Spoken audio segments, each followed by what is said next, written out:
Halo guys, kembali lagi dengan gue Kuro guys. Kali ini mari kita bahas episode 4, 5, dan 6 Gaikotsuki sama, terutama mengenai scene yang kena skip dan juga dirubah di animenya. Oke, langsung aja kita masuk ke pembahasannya.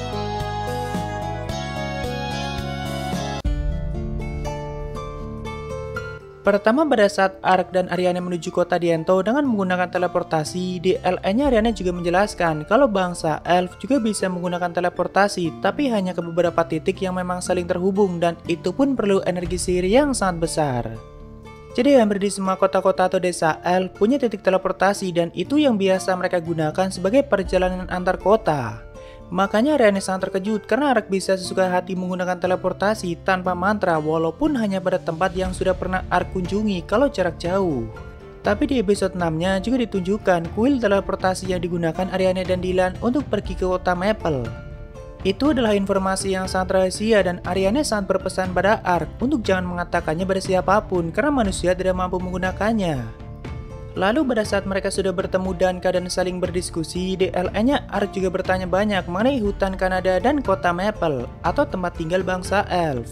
Tentunya Ark yang berasal dari bumi sangat tidak asing dengan nama Maple dan Kanada. Di bumi sendiri Maple adalah nama pohon nasional Kanada dan tentu itu sangat tidak biasa jika digunakan sebagai nama wilayah di dunia Ark saat ini. Dan Ark yang semakin penasaran bertanya kapan hutan Kanada dan kota Maple dibangun. Ariane menjawab tepatnya 800 tahun yang lalu dan dibangun oleh sang pendiri pertama bangsa Elf. Dari situ Ark mulai berpikir kalau di masa lalu ada orang lain selain dirinya yang dikirim ke dunia itu yang berasal dari bumi. Lalu setelah Ark pergi untuk menjual hasil jarahannya, Danka dan Ariane kan langsung membicarakan mengenai Ark karena mereka belum lama bertemu. Di LN-nya mereka juga sempat membicarakan mengenai orang gunung atau ras manusia hewan yang juga sering diburu dan dijadikan budak oleh para manusia. Sama seperti manusia kucing yang sempat Ark temui pada saat di tempat budak.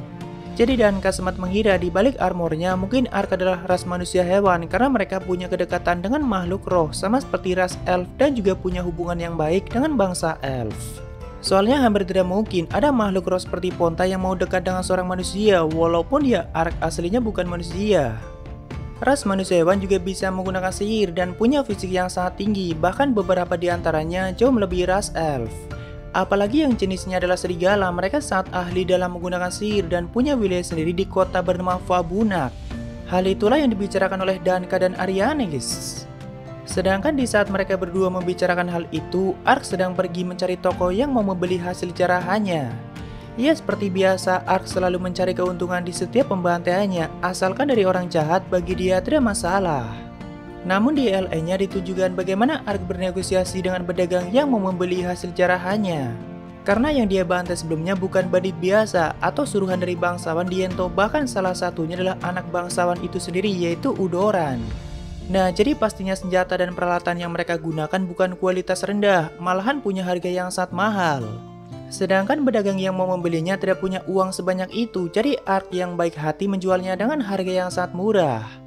Pedagang muda itu bernama Lucky dan sepertinya partnya Lucky akan selalu kena skip di animenya guys. Karena hampir di setiap volume Lucky punya part sendiri yang khusus menceritakan perjalanan dia selama berdagang di kota-kota yang dia lewati. Namun tetap masih terhubung dengan cerita utamanya. Malahan dari partnya Lucky kita bisa tahu bagaimana nasib orang-orang yang pernah dibantu oleh Ark. Misalnya seperti Marka yang menjual tanaman herbalnya pada Lucky demi mendapatkan uang yang sangat banyak. Jadi Lucky adalah pedagang yang selalu melakukan perjalanan dan kebetulan saat itu dia sedang di kota Diento lalu bertemu dengan Ark. Selanjutnya pada saat Ark sudah masuk ke pasar budak dan bertemu dengan manusia kucing yaitu Chiume. Di novelnya Chiume saat itu sedang membawa karung yang isinya adalah harta yang baru dia ambil dari tempat itu. Namun bukan berarti tujuan Chiume hanya untuk mengambil harta. Tapi karena Chiume membuka tempat penyimpanan harta, dia jadi menemukan kontrak penjualan budak yang dia berikan pada Ark. Gulungan itu berisi 7 kontrak penjualan Elf yang sudah dibeli oleh para bangsawan dari wilayah yang berbeda. Tapi nama pembeli semuanya tercantum di kontrak itu dan hal itulah yang akan menjadi petunjuk penting untuk perjalanan panjang Ark bersama Ariane ke depannya.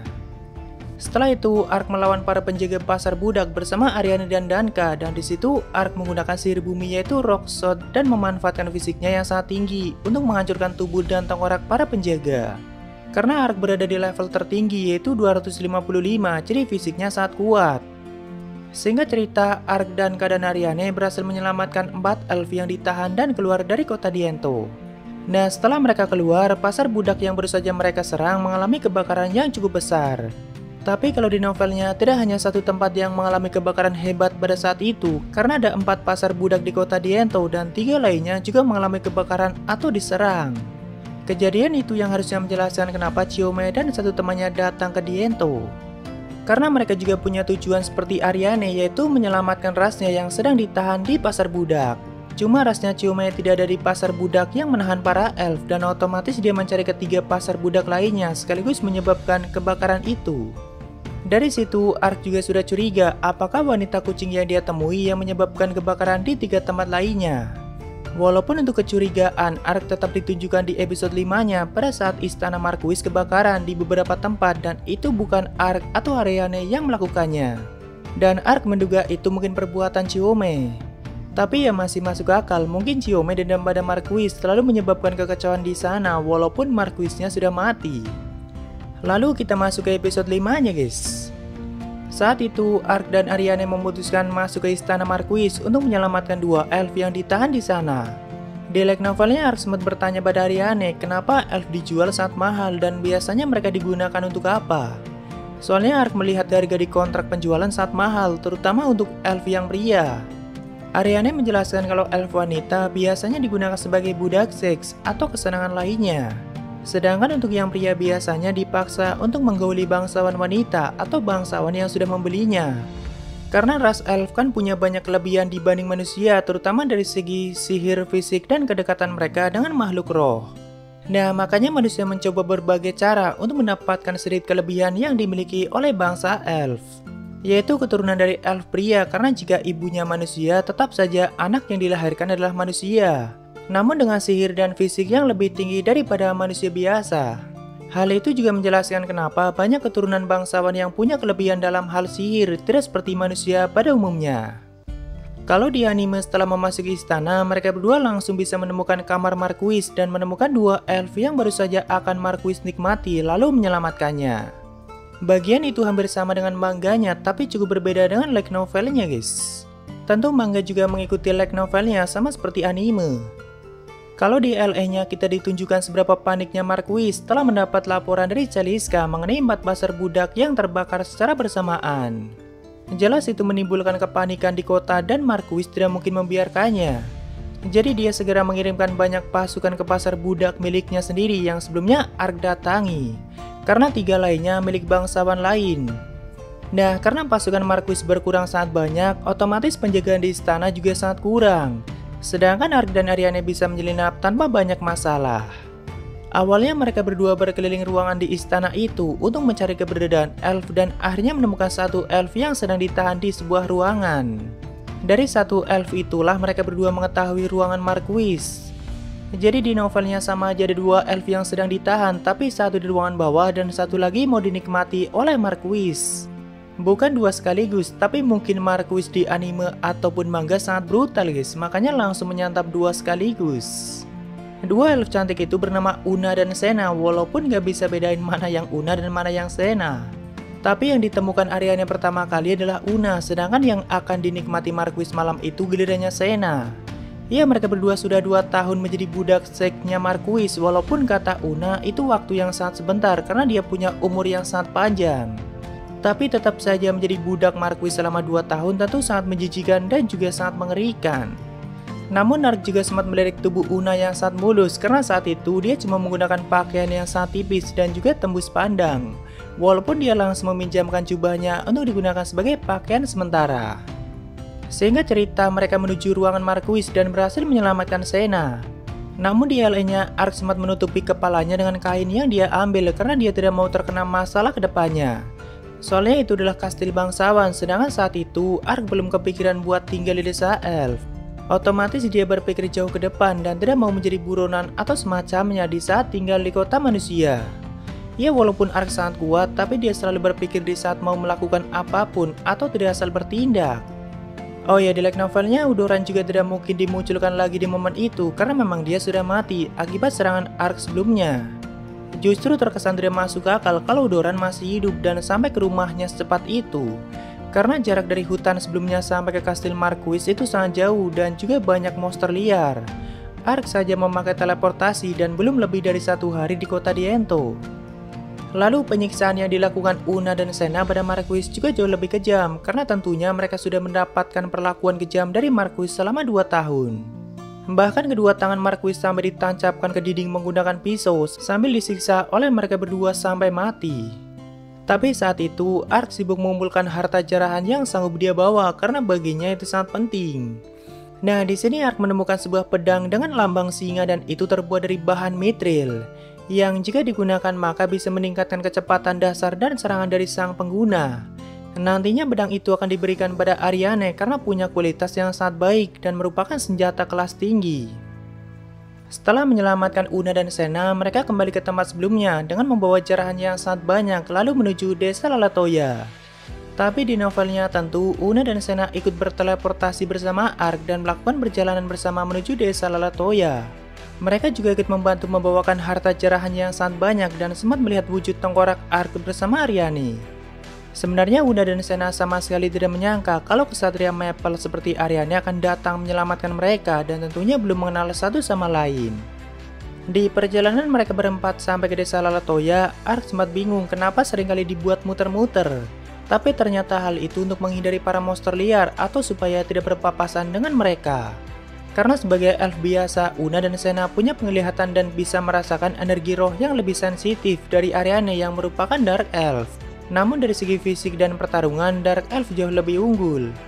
Jadi Una dan Senna bisa merasakan jalur mana yang paling aman untuk sampai ke desa Lalatoya, makanya seringkali muter-muter untuk menghindari bahaya. Di episode 5 ini kita mulai ditunjukkan keluarga bangsawan tingkat tinggi yang memerintah kerajaan Roden, yaitu Raja Carlon dan ketiga anaknya. Mereka langsung mengadakan rapat untuk membahas kematian Marquis dan tindakan bodohnya. Karena tindakan Marquis dan bangsawan Diento lainnya sudah melanggar perjanjian damai dengan bangsa elf dan itu bukan masalah yang ringan.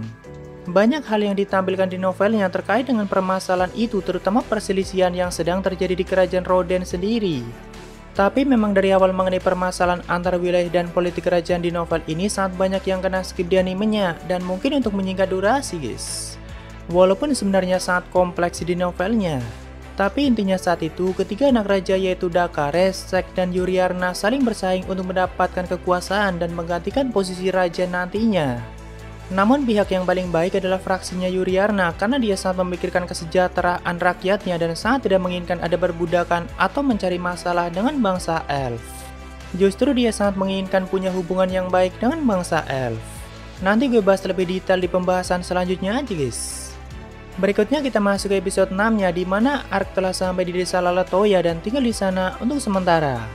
Walaupun sebelumnya Danka pulang lebih dulu bersama anak-anak, tapi mereka sampai di desa Lalatoya di saat yang bersamaan bersama kelompok Ark, karena sudah janjian di titik lokasi yang sama. Pada saat Ark sudah masuk ke rumah Ariane dan berdiskusi bersama, di sini Ark juga menanyakan tentang Beastman yang sempat dia temui atau Chiome. Dylan menjelaskan kalau beberapa Beastman seringkali bekerja menjadi mata-mata untuk kerajaan Revlon, maka dari itu mereka punya banyak informasi terkait wilayah manusia dan itu membuktikan kenapa Chiome bisa sampai lebih dulu dan sudah tahu 3 basar budak lainnya di kota Diento. Setelah itu kan Dylan dan Ariane memutuskan pergi ke kota Maple untuk melapor pada 10 tetua hutan Kanada. Nah sebenarnya untuk menggunakan kuil teleportasi itu butuh energi mana yang sangat besar, apalagi jaraknya sangat jauh. Dan kebetulan desa Lalatoya sedang kekurangan runestone yang biasa digunakan untuk bahan bakarnya.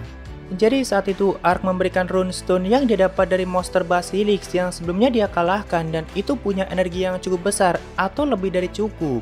Tidak hanya itu, Ark juga menyerahkan setengah dari hasil jarahannya mungkin supaya tidak terlalu banyak dan tidak terlalu repot jika dibawa kemana-mana.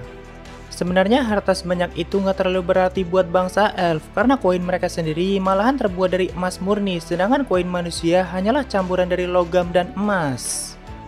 Sehingga cerita Dylan dan Ariane dengan sekejap sampai di kota Maple yang menjadi ibu kota hutan Kanada dan tempat tinggal utama bagi bangsa elf. Sebenarnya di LA-nya kota Maple dijelaskan sangat maju atau jauh lebih maju dari semua kota manusia di dunia itu, tapi sangat menyatu dengan alam.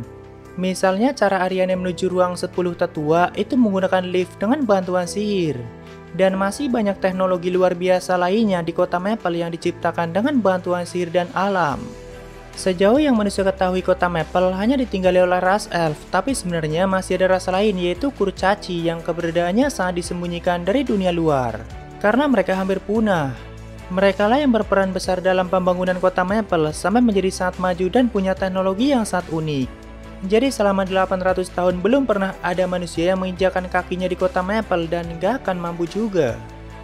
Pada saat 10 tetua mendiskusikan masalah yang dilaporkan Ariane, ada salah satu yang mengatakan 600 tahun yang lalu Roden memulai perang dan membuat negara kita terpecah belah. Gua nggak paham entah ini kurang tepat translate-nya atau sengaja dibuat animenya seperti itu guys. Soalnya di novel seringkali dijelaskan dari perang 600 tahun yang lalu, wilayah kerajaan Roden lah yang sampai terpecah belah dan menjadi sekecil seperti saat ini. Dulunya kerajaan Roden sangat besar dan karena hal itu juga mereka mengajukan perjanjian damai. Faktanya jika bangsa elf mau kejam dan mau menyerang kerajaan Roden, maka Roden bisa lenyap. Apalagi jika 4 penjaga hutan Kanada mau turun tangan, maka bisa dipastikan manusia akan punah atau tidak hanya kerajaan Roden. Ya, bangsa elf itu sebenarnya sangat kuat dan jauh lebih unggul dalam hal apapun kecuali jumlah jika dibanding manusia. Selebihnya ada beberapa scene yang dibalik di animenya, tapi intinya sama aja guys. Palingan pertemuan Ark dengan Una di desa Lalatoya nggak sempat ditampilin, dan juga rasa penasaran Ark mengenai mayones yang Glennis siapkan untuknya. Glennis bilang yang menciptakan makanan itu adalah sang pendiri pertama atau yang mendirikan hutan Kanada.